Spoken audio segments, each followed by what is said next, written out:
Gabbar Singh power star movies లో biggest hit. ఈ సినిమాను డైరెక్ట్ చేసిన హరీష్ శంకర్ కు పవన్ మరో ఛాన్స్ ఇచ్చినట్లు ఫిల్మ్ ఇండస్ట్రీలో టాక్.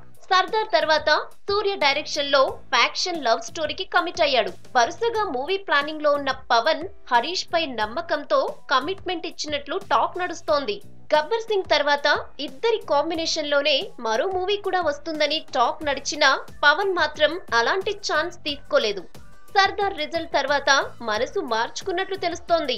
ఇటీవలే హరీష్ సుబ్రహ్మణ్యం ఫర్ సేల్ మూవీతో పర్వాలేదనిపించుకున్నాడు. స్టోరీని బాగా డీల్ చేశాడు.